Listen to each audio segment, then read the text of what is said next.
Hi, welcome to the 2014 Amgen Tour of California. We're here in lovely Santa Barbara, California at the finish of Stage 5. This is Race Radio. I'm Joe Lindsay, joined as always by Frankie Andreu. And Frankie, today another chance for the sprinters, possible chance for the sprinters, foiled by the breakaway as Taylor Phinney gets off at the exact summit, pretty much, of the only climb on the day and does a virtuoso performance, descending down that and to time trial and hold these guys off at the finish for his first road stage win on American soil and only his second road stage win ever.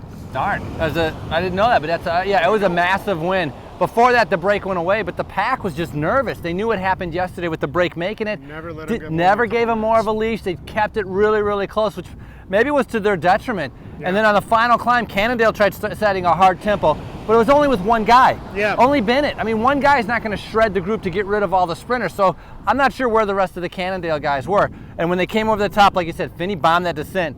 And I mean, everybody's been telling me nobody can go faster than Phinney downhill, and even Phinney says that. You know, and then what's interesting is he says that, but he said he wasn't really planning that attack. He just, you know, he was at the top, he's on the climb, he said he was feeling okay.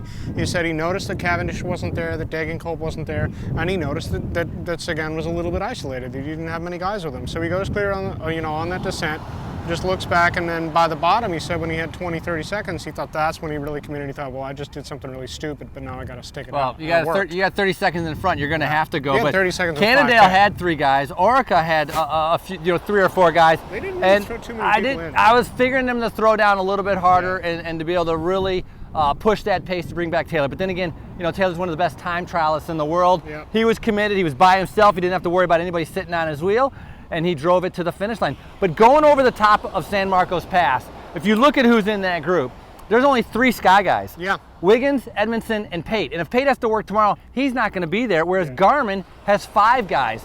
So leading into tomorrow, which is mountain high, it's a hard, hilly race.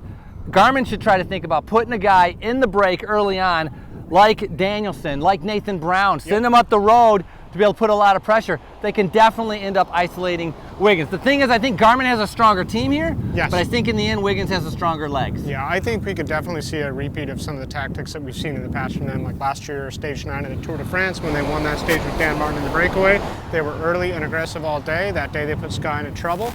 They cracked Richie Porte that day. You could definitely see a repeat of that, but the question is, are they, you know, that day, yeah, they won the stage, but they didn't really crack Froome. And this year, here, can they crack Wiggins? I don't know. That's a tall order. He still looks really, but the one thing is, I mean, it's a Tour de France. This is Tour of California. So you have, and I'm exaggerating here, 20 strong guys, 60 not so strong guys. It's not like the Tour where you have a huge block of strength. Yeah, so it's a completely different ball game.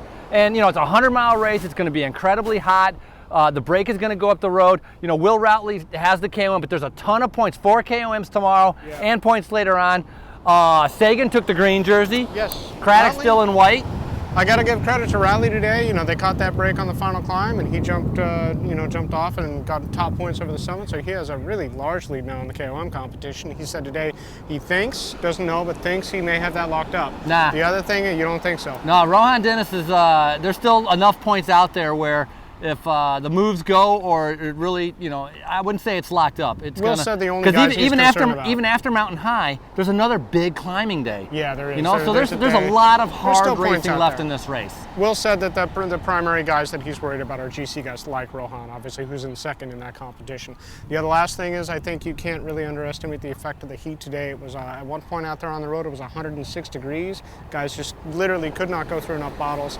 It's going to be a little bit cooler tomorrow, but not much. And any real benefit that we get out of the drop in temperatures is going to be blunted by the fact that we're finishing over 7,000 feet high. So we should just stay here in Santa Barbara. I think we will. So nice. Anyway, tune in tomorrow and see if we stayed in Santa Barbara. That's Race Radio. Thanks.